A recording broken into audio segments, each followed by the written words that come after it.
Alam mo, may mga pagkakataon sa buhay natin na gusto mong balikan ng nakaraan dahil gusto mong maitama ang iyong mga pagkakamali o dahil gusto mong makausap ang mga tao na kailanman ay hindi mo na makakausap muli. Yung mga pagkakataon na kung alam mo lang ang kahihinatnan ng lahat ay hindi mo na sinubukan at hindi mo na ipinagpatuloy pa. Yung tipong sana hindi ka naghihirap ngayon at sana hindi mo nararanasan ang mga problema na meron ka ngayon. Sana pala nakinig ka sa iba dahil mas tama sila kaysa sa'yo. Sana pala naging matalino ka sa mga naging desisyon mo para hindi ka nagmumukhang tanga ngayon. Sana pala inisip mo muna ang sarili mo para hindi ka nakakaawa ngayon.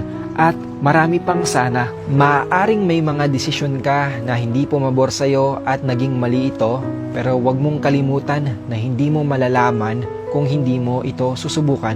Sobrang daming bagay man ang nangyari na hindi mo nagustuhan ng resulta, pero kailangan mong harapin kung ano ang kasalukuyan ngayon. Alam mo bang hindi mo na maibabalik ang nakaraan? At walang time machine para makabalik ka dito upang maitama mo ang mga pagkakamali mo. Pero hindi pa huli ang lahat para itama ang mga ito.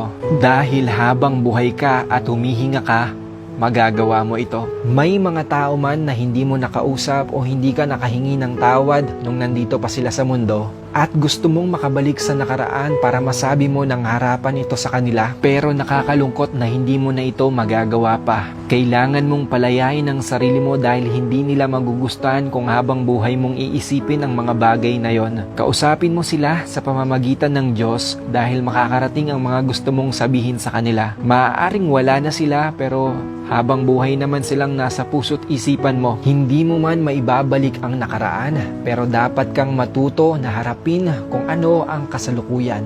Dahil sa bawat maling nagawa at naging desisyon mo ay may mapupulot kang aral mula dito. Aral upang lumago ka pa bilang tao at tumibay sa lahat ng problema na darating sa'yo. Hindi mo man maibabalik ang nakaraan, pero hindi ito dahilan para hindi ka magpatuloy muli. Nadapa ka man, pero dapat kang bumangon at gamitin mong lakas ang mga nangyari sa'yo sa nakaraan. Hindi mo malalaman ng tama kung hindi ka magkakamali. Kaya siguro ay sapat na yan na karanasan para harapin mo ang lahat ng pagsubok na darating sa'yo ngayon. Naging mali man ang mga naging desisyon mo, at least sinubukan mo. At huwag mong hayaan na wala kang matutunan mula dito. Lahat ng sugat ay naghihilom at walang masama kung magsisimula ka muli. Dahil sa bawat pagbagsak mo, madali na sa'yo para bumangon muli.